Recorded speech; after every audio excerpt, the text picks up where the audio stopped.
Hello, hello, hello, my friends. Welcome to the Oh My Goodness podcast. My name is AJ Smith, the Joy Weaver, she, her, stoked to be here. We're talking about transitions today. We're talking about moving. We're talking about when identifiers about us shift and friendships, moving, locations, places, jobs. How do we move through that? What are our tips? And what are some ideas to move through that? Take any of these tools in whatever way you like. Keep them, chuck them, shift them, move them. This is what has kept me sane through multiple moves and through the military life, through faith transitions, through sobriety transitions, through burnout transitions, job transitions, and a lot of stuff. So, um, yeah, for context, I grew up in Iowa. I was born in New York. I grew up in Iowa. We moved a couple times when I was a kid, but I was in the same school system K through 12, which was awesome in a lot of ways. And I always wanted to be the new kid. Like I loved my school. I loved everything about that. And I was always kind of jealous of the new kids because I was like, you got a chance to like be new, to be like, hello, here I am. And people don't know that you cried in second grade because Ryan ate your crayon and then you like stole a shirt. I don't know. I'm just making stuff up. But like people don't know your history. You get a new chance. You know, you could be like goth or punk or I don't know, whatever. I just thought that was the coolest that you could go and nobody knows. And like I've heard from people that moved a lot as well, and they're like, man, I always loved, the people who got to stay in one place. So pros and cons all around. But after high school, I moved to college. I went to University of Northern Iowa in Iowa, I guess, obviously. But it was only like, I don't know, an hour and a half away from my family's house growing up. And that was great. And I lived on, what do you call it? Not on base, on campus. I lived on campus and I married my husband. We married during college, the summer before our junior year. We were married for 2 years. And then after college, and so during college, we went to China for 3 months to teach English, had another semester at university at our UNI, and then went and finished university in South Africa in Port Elizabeth, which now it's called something else. I don't know the new name because it's very long, but at Nelson Mandela Metropolitan University, and that was really great for 6 months. From there, Jared enlisted, and so I traveled around the United States for like 6 months while he did his training. And then we moved to Hawaii. From Hawaii, we got Cosmo, moved to Germany, Mississippi for training, because then he enlisted previously, but then he became officer. And then Mississippi was only 11 months. Hawaii was 3 years, Germany 2.5, Mississippi 11 months, Texas 3 years, Florida for 2 months, 3 months. Yeah, March. And then Korea for 3 years. Where do we live now? Mississippi. Now we're back in Mississippi and we've been here, oh my God, 8 months. Wow. Yeah, because we got here in May. And it's January. It's the end of January. Well, I guess when you're listening to this, it's middle of February.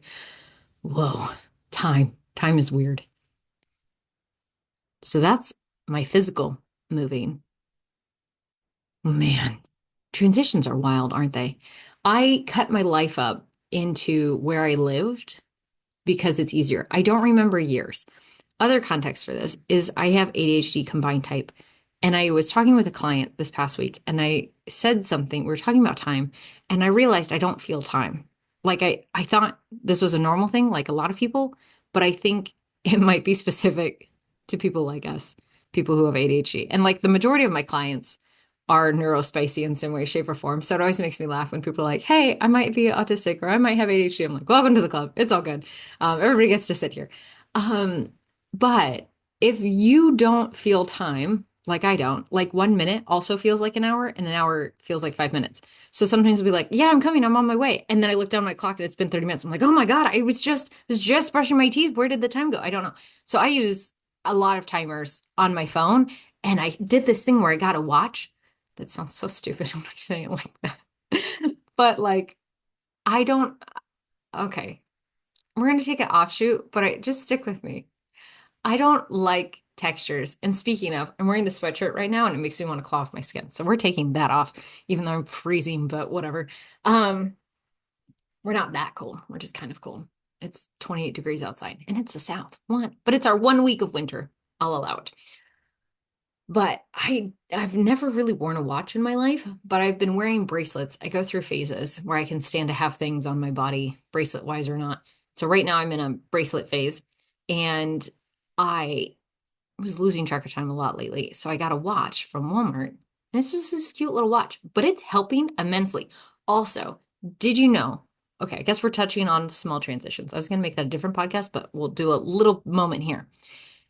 When you look at your phone for the time, your odds of using your phone to also look at something else, like way high, right? If you touch your phone, you're also going to see the notifications. You're also going to be like, oh, well, while I'm here, I might as well, bam, 20 minutes, bam, 30 minutes, bam, an hour, just like that. And you're like, that doesn't work for me, or that's not true for me. Cool. I love this story. That's what happens to me. So I got this watch, so I wouldn't do that. But also, like when I'm working and doing different stuff, it's helpful to have a watch that I can just like look real quick. But when I'm brushing my teeth, I'm like, oh, I gotta go. And I set it ahead as well, so that helps. But that said, years are weird because I remember where I was living, but I don't know what year it was. I remember kind of my ages vaguely, but I remember because some years were really hard. Like my 32nd year, that was the year I got sober, was hell. That was rough. Year 34, great. That was a good year. My 30th year, also pretty great. Um, 28, really fabulous. 36, shaping up pretty nicely. I like it. Which also I can't believe I'm 36 right now. Like, what? That's like an adult. Do you ever have that moment where you're like, I am the adult, which also means we get to set the tone. You get to set the tone. Like you get to be the cool, or you get to be the person that's like, we're talking about joy, we're bringing the goodness. Like so often I feel, and I think this, yeah, this all ties in. I'm trusting the process, okay? Um, if you know me, if you're my friend, my regular life, you're probably laughing because you're like, yeah, this is AJ. I always tell people, you get the same me across the board. Now that I'm sober, there's no splitting. Who I am in person, in sessions. I mean, you get maybe like space holder AJ, which is a whole ass vibe, but same. You get me across the board. When we think of things as where we were or who we were, it creates these moments, these snapshots. And so that's how I kind of think of time, is I think of them as these different places I have lived, right? Oh, that was during Texas time, or that was Texas time technically, but it was COVID times, or that was, I have it slashed up into like my burnout times, my sober era, oh, that was my messy mental health.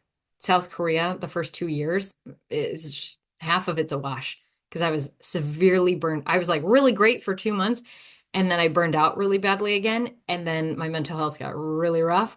And then we got diagnosed. And so like I stayed sober through all of it, which also made that very hard. And then I got diagnosed, like, but then my hands went out.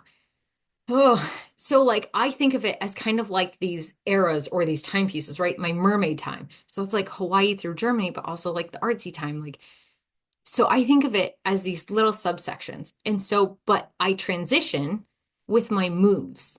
So there's these moves that do this nice little piece cutting for me every 3 years.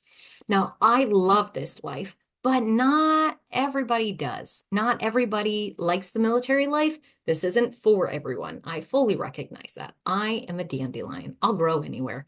I also am a dandelion because I forced myself to be a dandelion because if I don't do that, I am miserable and I suffer, and that's not fun. So I'm an extrovert, so it's easier for me, but also I have learned to grow roots very fast, and it's a very conscious choice, and we're going to dive into that. But I say this because this is how I cut up the pieces of my life. You might do it differently, pros and cons, and also maybe you don't move all the time. Maybe you're like, I've never moved, or I've moved twice. What do your sections of your life look like? I just want you to pause and think about it. Is it jobs? Is it relationships?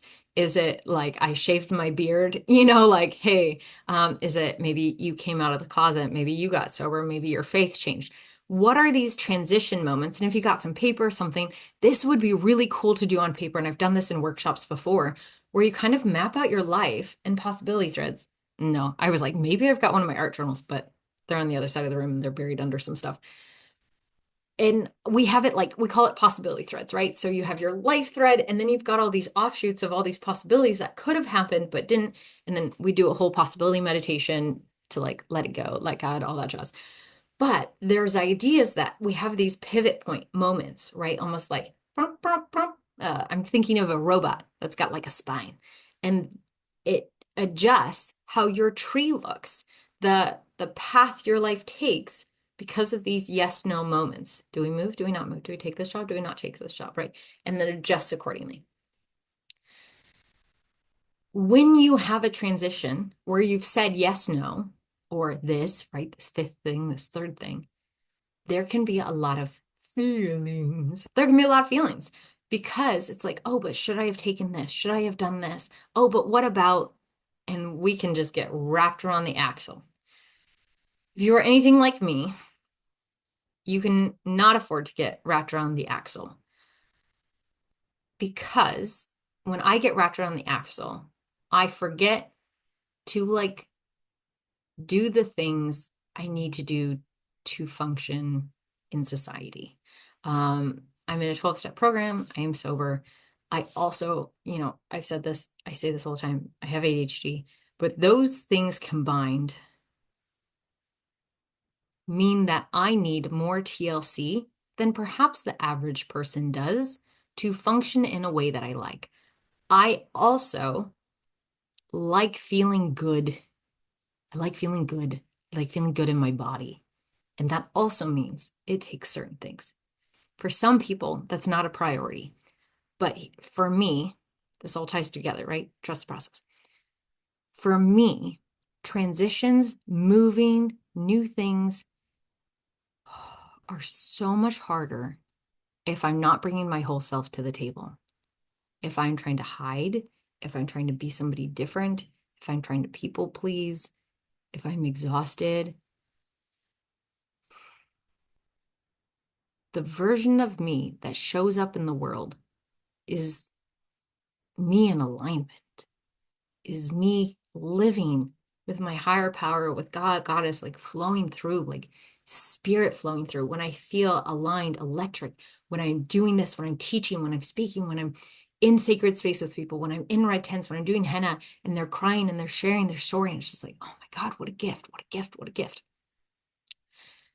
I get to do those things because I take care of myself and I kind of have a, not a strict, but fairly rigid regimen of taking care of myself because when I don't do that, I start crashing, I start getting resentment, I overcross my boundaries, I forget things.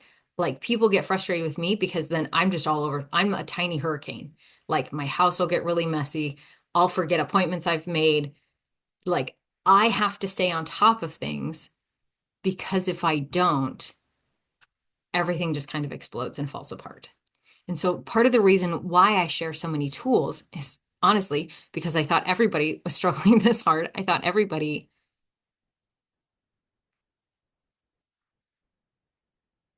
and if they don't, I guess, if you're listening to this, you're probably like, I do a little bit, and that's great. I mean, it's hard for us, right? But also like it requires us to show up with intentionality. Um, I'm grateful. I'm so grateful. I have so many privileges, right? I'm in a lovely marriage. Like I'm not just married, which is a privilege in and of itself, but I'm married to a solid man. If you listen to our marriage episode, like, oh, right, isn't he just the best? I love him so much. Um, I am white, right? We are upper middle class. Like we've got goodness. We've got lots of goodness. We got a lot of privilege working for us. And my brain, the way my body is wired, makes some things harder for me than it does for Jer, than it does for maybe a neurotypical person. And so I want you to think about that as we're talking about this transition stuff, because sometimes people, you're like, why are they just coasting through?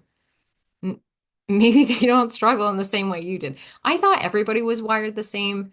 And then I got in 12-step rooms and I realized that there's definitely an us and them situation. There's some people that just don't think about certain things the way I do. And it doesn't make sense in my brain, but it makes sense, right?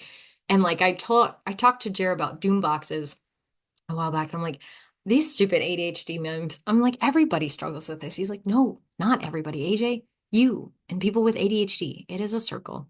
It is not a Venn diagram. And I was like, nah, that's nonsense. And then I started talking to everybody else, and turns out I just have a lot of friends with ADHD and mental illness in different ways. So it feels like we're all struggling, but it's not the entire world, right? So when we're thinking about transitions, there's a difference between what should be fine and what you actually need. And so this is what I need, what I do, so that I like myself and that I make things easier for myself and my husband and the people who interact with me, right? When I don't do these things, things fall apart. So you might be like, well, that's nice for you, or that's excessive. But my question is for you, what are you doing that feels good or not good? There are ways to navigate or reroute, even if it feels silly or weird or too much, that makes it easier to exist. And I spent some time in the bitter hall and the resentment world, and it ate me alive. And it's really easy. I've got an elevator to go that route if I don't do these things. And those are my corncob holder days. And you might hear me joke about that, like, let me get my corncob holders, or don't make me get my corncob holders. But it just really means that I am overwhelmed and stressed, and things are falling apart, and I hate myself, I hate everybody, and I hate everything. Like, I'm like, burn it all down, burn it all down. If you're like, oh my God, AJ, you're the joy weaver, you shouldn't want to ever burn it all down. We're human. We're all human. You always hear me say your whole self is welcome here. I'm telling you, we've all got whole selves. But the idea is, how are we walking with ourselves to be like, ooh, hi, person, part of me that wants to burn it all down. What's going on? It's like, I'm so tired, and we're doing all the things, and I haven't had a break, and I haven't had a nap, and I also like did this, and I didn't eat, and I butted it out. And it's like, oh, we're running ragged, and we are exhausted, and we hate everybody because we're just, we've got no space to breathe. I'm like, yeah. And I'm like, okay then. What do we need? I'm like, I need a knot. And it's like, okay, what can we delegate? What can we do this? Okay, let's go take a shower. Let's eat some food. Okay, what do we need to do next? I need to schedule this thing. Okay, let's go do that. Okay. So I say all that because it's easy to let our feelings dictate what we're doing as we're going through transitions without realizing that our feelings are actually byproducts of the decisions we made yesterday, last week, the last month, this past year. It's all like evidence and the ripples of what came before. Does that make sense? When I am feeling a little itchy in my day, like today, I'm feeling just a little not off. I feel good, but I am more vibraty than I normally am. And it's because I slept in. I did not go for my workout this morning, and I feel it in my body. I feel extra zippy. So I'm channeling that into like getting some solid work done, but I also really want to go for a run. But it's 30 degrees out. So maybe I'll go lift weights later. But do you see how my decision to sleep in, although it felt really great and I got to cuddle with my husband, so like, yay, oxytocin. And I went to my meeting because I was like, okay, if I'm not going to go work out, I need to go to my meeting. So I went to my 12-step meeting to get my brain kind of like right size. I'm like, okay, that feels good. And I came home and I'm like getting some work done. We're moving and grooving. But I'm also aware there's a little part of me that's just like, like a little, who's the monster guy? Grouch, Oscar the Grouch in the trash can. The little Oscar the Grouch is like, oh, it's because I didn't strip my adrenaline this morning. But I know that because I know myself. So that's a small version of these big transitions. Moving a house, moving states, okay? Yeah, it's all the same. It's all the same. When you are moving, and we get a benefit here because the military pays to move us. Sometimes that goes well, sometimes not. They broke my mermaid tail 7 years ago, and nobody would pay for it. No insurance, my business insurance, moving insurance, military insurance. In case you're like, AJ, this other. No, I tried everything. I tried everything. So sometimes it goes well, sometimes it doesn't. You'll hear horror stories of military families. Their stuff just explodes on the road. There's been so many fires and mold and rain and so many things. We don't need to get into that right now. But sometimes moving goes well, and sometimes it does not. Sometimes you reverse steal stuff. Sometimes they do not. When you are moving, here are my tips. Purge before. If you learned anything from me on this episode, Purge your shit before the movers come, before they go in the boxes. Go through it all, or at least go through half. You're always like, I'll go through it on the unpacking. No, you will not. No, you're not. It's going to go in a box and it's going to go on the side. And you're still going to take stuff to the thrift store, but not as much. And it's going to be more overwhelming because you're like, why did I pack this? And then you kind of hate past yourself. Just listen to me now. If you know you're moving in 6 months, your prep starts now. Technically, it started last week, but that's too late because now we're here now. So it starts now. It starts now. It starts now. God, there are people who wait till the month before, and I don't know how they do it. I don't know how they do it. I mean, it gets done, but room by room, bring your trash bag. And what I do now in my life is we have a perma trash bag downstairs that if I'm like, I should donate this, I take it down immediately and I put it in the trash bag. And then once it's full, we take it to the donation bin. I don't wait till purge time. I still go through purge time, 6 months and the months leading up. And we go even more hardcore because it is amazing how much stuff adds up. How does things where there's only two of us humans here and we have two dogs, they're not shopping, it's us. And I'm like, I don't even really shop. I do thrift store because yes, but that adds up, right? It all adds up. Plus trinkets, people give you stuff life. Go through your stuff 6 months before, throw it away, donate it. If it's holy, throw it away. Like if it's got holes in it, if it's sacred, donate it. But like the art, what is the vibe you want in your house? What is not serving? What have you not touched in 5-15 years? And like sometimes there's family things or heirlooms or stuff like this. Also, gosh, I feel terrible admitting this out loud. If you are moving, there's a high chance risk of things disappearing. We have lost heirlooms through our moves. I wish I would have given it to family members or been like, I can't take this because I can't trust my movers. I don't know. There are boxes of things I know exist in this world. I've lost my great grandma's ornaments. We packed them. They're gone. I've lost rings. I've lost so many things, and so have so many other people. And I don't know if it's me. I don't know, but if you can go through your stuff and sort it, you have less chance of things going amiss because then you can organize or you can hide things in your sock drawer, things like that. Like there's some moves you can do. So if you're moving, go through your stuff now.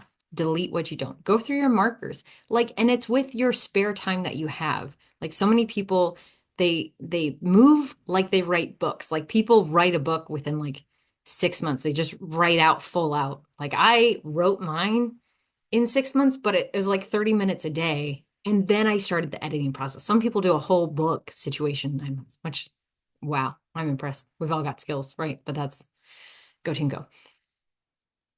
When you're moving, your nervous system is on alert. Think of this. You are aware your whole life is about to change. How do you think that impacts your sleep, your friendships, your communications, your priorities? And if you're like, it doesn't really impact, you're lying. You're lying. Or you're not paying attention. Those are your literal two options. To say it doesn't impact is not true.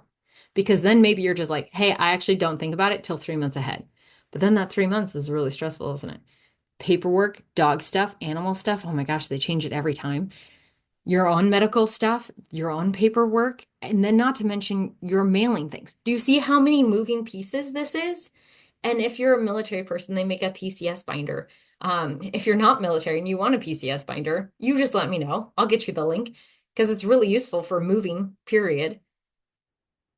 But it's this big transition that also invites you to let go of what no longer serves you physically wise, comma, it's also your invitation to let go of what's not serving you mentally, emotionally, relationshiply. There are sometimes I've moved from a place and I'm grateful because it's taken me away from people that I didn't know how to end a relationship with, like a friendship with. And maybe that makes me a terrible person. I don't know. But I think there's a lot of us that have situations sometimes that something happens, a move happens, a baby happens, a job switch happens, and we're like, well, that kind of solves that for me, doesn't it? Right? So it kind of goes like that. And we're like, well, we'll see what happens, right? The thing I've learned from that is also we live in a very small world. I don't burn bridges unless I have to. I think my actions, things I've done or not done, remember how I told you I've kind of a hurricane sometimes, have led to bridges being burned that I didn't want to burn, but they got burned, or things happened, or friends were like, this is over, like I'm done. Um, which sucks, is an unfortunate in its own way. And also there's this phrase that friends are friends for a reason, season, or a lifetime. Sometimes a season is a year, sometimes it's 6 months, sometimes it's 2 weeks, sometimes it's 5 years, sometimes it's 9 years.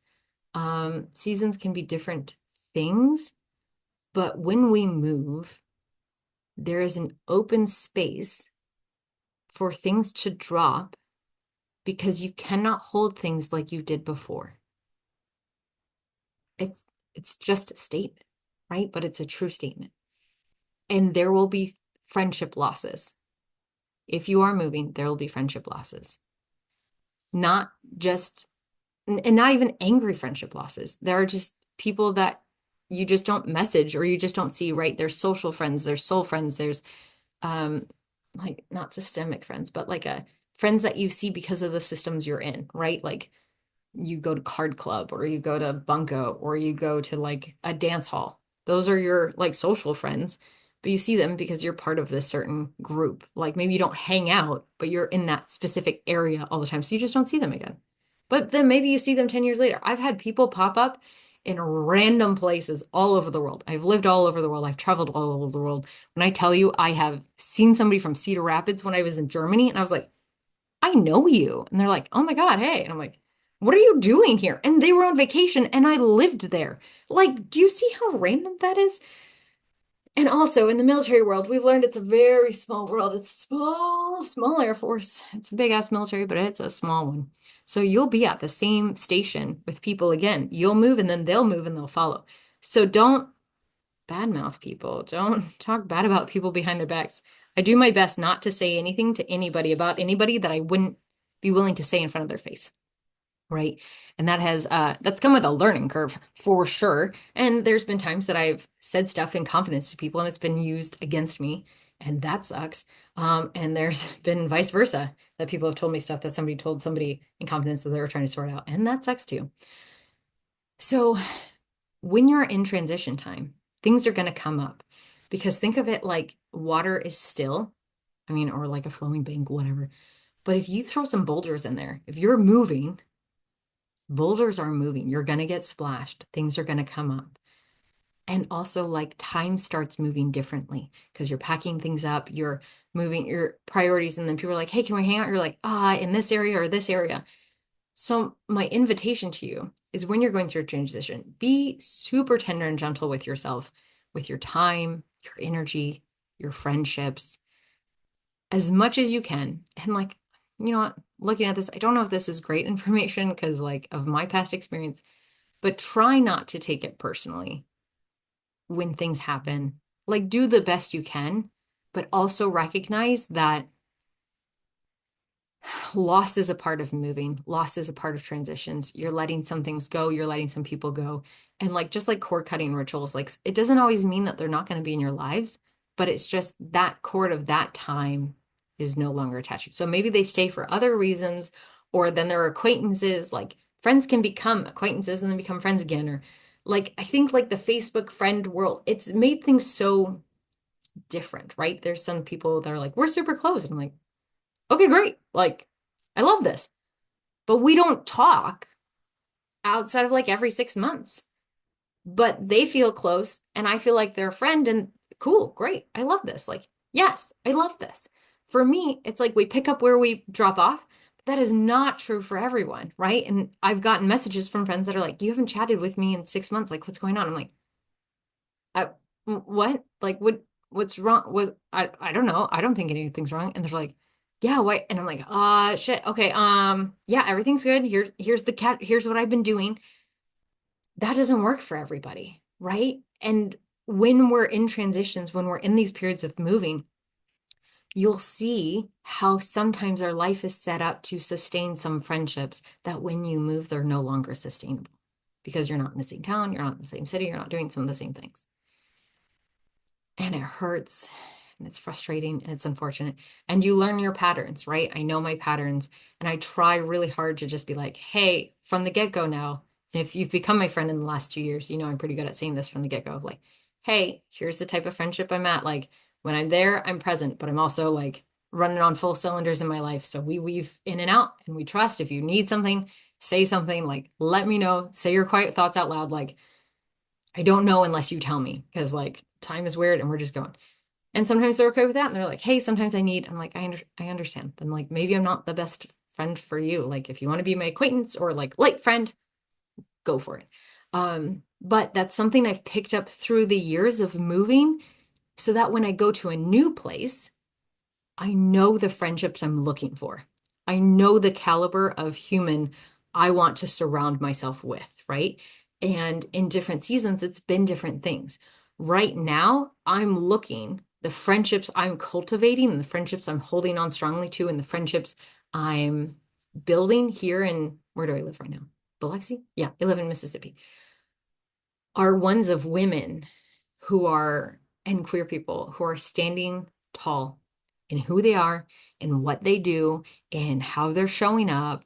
They know themselves. I have acquaintances and friends who, are figuring out or in the middle of their own transitions. But the people I'm drawing really close to right now are in seasons of standing strong on their own 2 feet and striding and like moving with purpose in this world. And like use Brene Brown language and have the hard conversations. And like sometimes I don't like having hard conversations. And I'm like, it's fine, it'll get solved. And then I get reminded that that's avoidance and that's not always true, right? And I guess I feel like I am like kind of putting myself out on this platter today, being super vulnerable. Um, Hoping that you'll hear me and you understand the words I'm saying, because maybe you've gone through stuff too where you're like, why did that end? Was there a transition? Transitions, yeah. When you're leaving something behind, a friendship, a thing, a habit, a hobby, a job, what are you leaving behind of that? For example, I used to do painting and craft fairs and shoes and signs and wands. Leaving that behind was a transition that happened, Germany? Yeah, when I moved from Germany to, I don't know, Mississippi and then Texas, I was like, hey, by that time I was focusing more on red tents, retreats, things like that. I was like, okay, I need to set this other stuff by the side now. What do I want to take with me from that? And so I took that, I'm creative, right? I haven't done soul art workshops in a hot minute. We did some in San Antonio, but not a lot. But like we were implementing my knowledge that I could learn something and make a profit from it, but I could learn something if I wanted to, right? The shoes came about because I saw a picture of like Toy Story shoes and I was like, oh, those are super cool. I don't want to pay $80 for them. I wonder if I could do that. And then I made shoes and I was like, well, okay, then cool. I saw a signpost and I was like, where can I buy that? I couldn't find a place. So then I made some. And then, like I took from that, okay, I can learn whatever I really want to learn. Like I am learnable. I'm teachable. I'm teachable. I can learn new things. I can learn new things. And I can also implement new things in my business. My business grows and expands because I was now holding on to red tents and the one-on-one work I was doing, right? So it was like I was letting go and I was like, okay, my business also can expand. Do you see how I'm letting go of old beliefs and taking on new ones, but also what are these new affirmations? What is this new evidence I'm bringing from what I'm letting go? How has this served me? What does this teach me? What am I taking from this? From friendships that have passed and are no longer available to me. Not that they did, they died. It's just the friendship is dead. I've taken, who do I want to surround myself with? What's our intentions for getting together? Are we clear from the get-go? What are our values? That's a big one. What are our values? Yeah. Um, what are their expectations for me? Like these are things I've taken because when there's been unmet expectations that have been unsaid, things get sticky, right?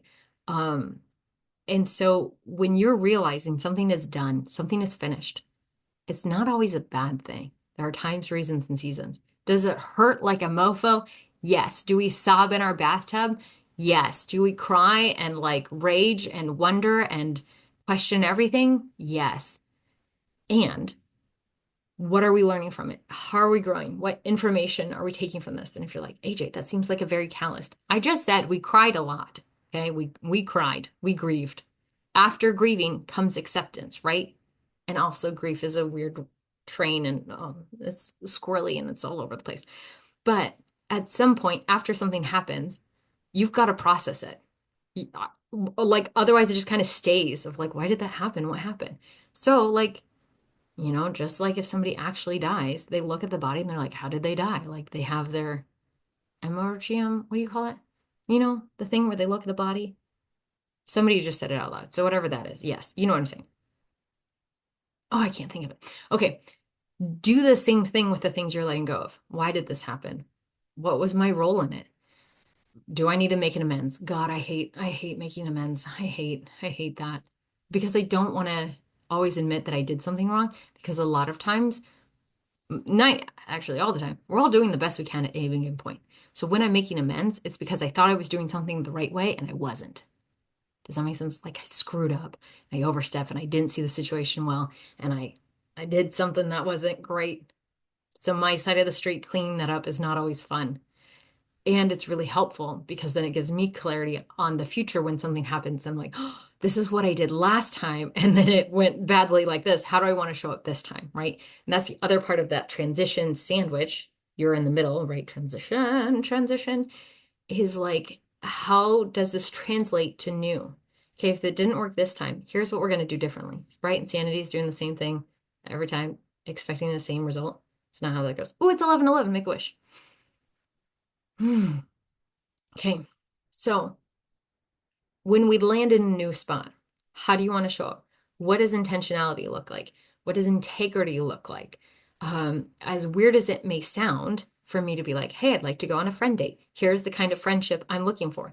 Does this align with you? Might seem, I've I've had people be like, that's kind of weird. No thanks. That's fine. I get it. It does maybe seem a little like intense or maybe like clinical to be like, why would you say that this is the friendship you want? Friends are friends. In my experience, there's multiple types of friends. Nothing's better or worse. It's just different types. But this is what I'm cultivating right now. And if they're not aligned in that season, that's totally cool. We can just become acquaintances. And when I see you, I will be also excited to see you. I'm so delighted when I see people I adore on any scale of the friendship thing, right? But what are you cultivating? Why? How are you showing up? What is your intention? That's information you get from what has worked and what has not worked before. And that's where that transition time gives you the space to make that split clear and to do that processing. Because when you're in one space, you're in the same house, the same car, the same job, the same thing, it's harder to change because you got the same people who are like, well, 2 months ago, you didn't have a problem with that. Why do you have a problem with that now? Right. But if you're in a different job, you're like, hey, I don't go to drinks after work. They're like, okay, cool. Not a problem. Bye. Before they'd be like, you always come with us. And you're like, well, I'm trying to get sober. Well, that's stupid. But do you see how like it's a different ball game sort of that when you change or when you have something change, it gives you the space to start choosing differently and trying that out and getting more information about it, which I think is pretty cool. I love being the new kid at a new base. I love being the new person. I love getting my feet wet. I love exploring. I love trying new stores, new shops, new things, new food, and being like, okay, here's our friends. Something I want to mention. Hold on, let me take a sip of my. When you're cultivating new friendships in a new place or a new job or things like this, it's going to take time. It's going to take time. It's going to take time, and not all of them are going to work. I cannot tell you the amount of friend dates I go on at any base. So many, so many. This base was a little different because I was traveling a lot and there was some other stuff. But by the time I got my business up and running, I'd already made so many connections that I was good. So this base is the first time in 12 years, 13 years, 15. When was Hawaii? 14 years ago? Whoa. That I did not make. Hi, I'm AJ. I just moved to this base. We have two dogs. I like mermaiding, line dancing, da da da da. Who would like to be a friend with me? Who would like to go to some of these things with me? I make a do you want to be my friend? Let's go on a friend date post at every base I go to. This is the first one I did not because I already had my hands very full with things. And then now that I've got settled in, I ended up just making friends on and off. So I'm good. I'm covered. But I do that actively, even though it feels itchy sometimes to go on a friend date to somebody I don't know and we're going to a festival or we're going to an art show or we're going to a theater show because I'm getting to know them to see if we want to be a friend. Now, you might be like, who wouldn't want to be your friend, AJ? A lot of people. A lot of people don't want to be my friend. I'm a lot, not in a bad way. It's just a true statement, right? There are friends I'm like, hey, let me know if you want to get together again. They're like, okay. And I never hear from them again. And I've like reached out, I'm like, hey, and then just no response. There are friends that people are like, hey, let me know if you want to get together again. And then I've dropped off because I've just been busy or things. I'm like, yeah, yeah, yeah. And then I forget or things happen, right? So sometimes it's not a moral thing, but sometimes it's also just not a match. And sometimes I'm like, yeah, I'll let you know if I'm going to do this thing again. But then I don't do that thing where I'm like, I hope you have a great life. Like, but like sometimes I'm just like, hey, I think we're just going to be acquaintances. And they're like, I agree. And I'm like, okay, cool. Have a great day. So sometimes it's a little more clear and sometimes not. And sometimes you're like, we'll just see. And sometimes people pop back up 3 months later. They're like, oh my gosh, I was traveling. I was busy, but do you want to go get lunch? I'm like, that sounds great. Let's go. So try not to make things mean anything, but also what is the work you are putting in to cultivate the life you want? Because that's the key when you move to a new place. When I moved to Hawaii, oh, this happens everywhere. I moved to Hawaii and there was this lady. And I'd be like, hey, do you want to come do anything? And she's like, no, I'm okay. I'm just going to stay home today. I'm like, okay, sounds good. And then I'd be like, hey, ba-da-da, how's life going? She's like, oh, I'm so bored. I hate it here. I'm got island fever, ba-da-da. Like, you're sick of the island. You want to go back to the mainland, all this stuff. And I was like, oh man, I'm so sorry. That's hard. I know being away from family is hard. We're, the spousal club is about to go to this. I don't really like the spousal club. Okay, well, we're going hiking this weekend if you want to come join this, or we're going to the beach. No, I'm okay. So eventually, I just stopped asking because I made so many, and she never came, and she just kind of hated the island the whole time. She also didn't leave the house. She also didn't leave the house. She didn't do things. She hated Hawaii. There were people in Germany that never left the base.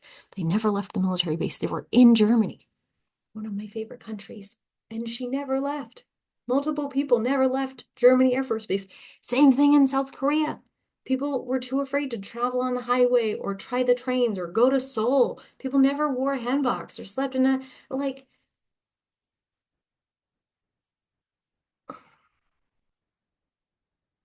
that's their choices. But I'm just saying, if you're going to move to a new place and you want a good experience, you're going to have to be uncomfortable. You're going to have to try the train. You're going to get lost. Your phone's going to die. You're going to have to try speaking words in a language that you barely know. You're going to have to ask people for help. You're going to get things stuck in a locker. You're going to like get stranded at 10 p.m. because you misread the time. These things are going to happen and you'll figure it out. People have been figuring it out for years, decades. You'll figure it out too. Find your adventure buddies. You don't have to do it alone. The time we read the time clock, I was with Kara and her husband, uh, and so Jared came and picked us up and drove 40 minutes, and we were like, we're so cold, because we thought the trains ran till midnight, but they run to certain places till midnight, but some places can't go back. So this train ended at 11:30, and we were like, oh no, right? But you don't know until you know. So what does that look like, right? Like my straightforward way of getting friends and having conversations around this might be very different than yours. That's okay, but what does your version of this look like? If you're like, I want more friends or I want more things to do, okay, look up your calendar events. Okay, look up classes in your area. Okay, look at like Meetup, look at things. What are your Facebook? Like we have a Gulfport MS happenings. We have a Biloxi downtown chatter Facebook group. I know some people don't like Facebook, but I'm just telling you, it's where all the interesting things are happening and like information circling. As a vendor, if I wasn't on Facebook, I wouldn't know about half the things happening, right? There's Discord groups. There's like lots of different stuff. Get your, there's a mailer sometimes that happens for each city of like upcoming events and things. Find something that looks interesting. Call a friend or a new person or somebody that you're like, I like your outfits. Do you want to be friends with me? Do you want to go to this pottery class together? Maybe they say yes. Maybe they say no. And they're like, no, I can't. But maybe next week. Okay, cool. Put it on the calendar. Put it in the calendar. Part two of if you take anything from this, put it in the calendar. It doesn't exist for me. If it's not in the calendar, it doesn't exist. I will forget about it and you will be let down and everybody will be sad and everybody will be frustrated with me, which is why now I say, make sure I put it in the calendar. I'm putting it in the calendar, but if it's not in the calendar, it does not exist. So let your transitions be space where you ask yourself, who am I becoming? Who do I want to become? What am I cultivating here? What do I want to focus on here? I think of it like video game levels, right? The time clock starts the second we get off the plane. We got, I think of it as like you got your transition window of like 6 months and 6 months on either side of like building up to your move, and then kind of settling in and all the stuff. But I get off that plane, my time clock, I got 3 years, maybe not to the day, but roughly. And so in that run up and run down, I'm honestly thinking, what am I focusing on here? So in Hawaii, it was a lot of like, who am I? What do I want? I became a mermaid. I was just living my life. Germany was, oh, like we got a soul up in here. I mean, I knew I had a soul, but it was like red tent, like there was some deep awareness. And so it was like, oh, my bones, like I feel things, I know things, right? And then Mississippi was kind of a reckoning with a few things and some faith things. But also like that was book season. I wrote the first draft of the book. Texas was a rebooting season. That whole thing. I burned out in Texas. I got sober in Texas. My faith changed in Texas. Like, oh, oh. Korea was like, how do we become human? Like Texas was like a swap out. But like, even though my intentions were, okay, I'm going to show up with integrity and things, there was a bigger change and shift happening, but also I was open to that. And so in Korea, I was like, okay, we're going to show up with kindness. We're going to show up with hands on. We're going to get involved. We're going to do things. And then one thing led to another. And here we are. Like here in Mississippi, my intention is what does it look like if I run? I haven't been able to run with my business since Texas, right? Texas had COVID times and all that jazz. I was running 10 red tents a month. So Texas was really the first time since Hawaii, because Germany, SOFA laws in other countries are so weird. So I was able to do a good chunk of my business in Germany, but it was more red tent focused. Texas was like, let's go. And then COVID happened. And then that was a, let's go in different ways, right? And then Korea was good. But then I crashed out and then sobriety, all that jazz. Like it was really a AJ's becoming human again season. And then I kind of left being like, we are alive. Okay, we got this. Let's go. And so Mississippi, this is really, if you think about it, the first time I've been able to like run with my business. We're stateside. The taxes make sense. Like the stuff makes sense. I've got my businesses. I'm good. I'm thriving. My soul is good. My body feels good. My sobriety feels good. I'm healthy. Does that make sense? So this is my focus in this season is okay, what is sprinting, not sprinting, but what is running? What is like, that runner's high? Maybe you don't have it, but like that flow state, what does really deep, intense, good flow state look like for my business, my life, my soul here? Which means my friendships look very different right now.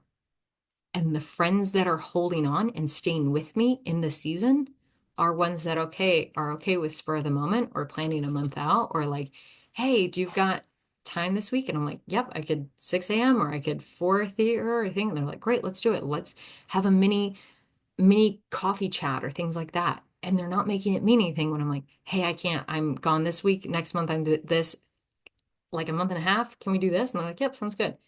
Those are the friendships I need right now. If somebody needed me every day, I cannot give that level of friendship right now. That's okay. I had that in other seasons. But do you see how my intention for this season is just so different, but I'm coming in with that focus. Where we move next, I don't know. It's going to be something different, whether it's overseas or stateside again. We'll find out more. But knowing this has helped with this transition so that I don't feel guilty about different things. Do we love the SCA? Yes. Are we involved in it like we were in Texas? No. Am I still going to golf course and volunteering? Yes. When I go, am I living it up and having a great time? Yes. but it's not a weekly or monthly thing for me right now, which is a bummer. Same thing with Ren fairs. And I'm like, oh man, we're going to go once in February and that's going to be great. But that's the season. Do you see how when you don't rank it or make it be like, but I'm missing this. Okay, but what did we learn from that? How do we want to implement? Well, I want to wear my clothes. I want to have more play. I want to have more fun. I want to do the little events that are happening around me that I'm able to take a day or go do. That's what I'm taking from that, right? And then when I do go to do them, because I want to, it's a priority for me to do that weekend event or that daytime event, I go and I live it up. And so that I'm deeply present. So the lessons I've learned from the past that I've taken through this transition to now is I want to be in this season of my life. If I am with you, I am present. I am deeply focused. I am present. I'm in it with you. And then when I'm not, I'm in the other thing and I'm deeply present and I'm focused and I'm in that. Does that make like that's the season right now, which means there are balls that are dropping and I'm like, oh, okay, how do we hold this? But that's because when I'm trying to do everything all at once, great, dropping balls and I'm frustrating myself and other people. So I'm trying things differently this season. We're learning what works. We're learning what doesn't work, right? Because it's a practice. Okay. Kind of one of the last things I want to mention here is that when you go through as many transitions as maybe I do, you've got to learn to let it go. And the resentment buildup, if you don't, can be rough. I cannot hold past AJ to account in the same way I would now. Like I can't expect 5 years ago me to have shown up the way I would show up now.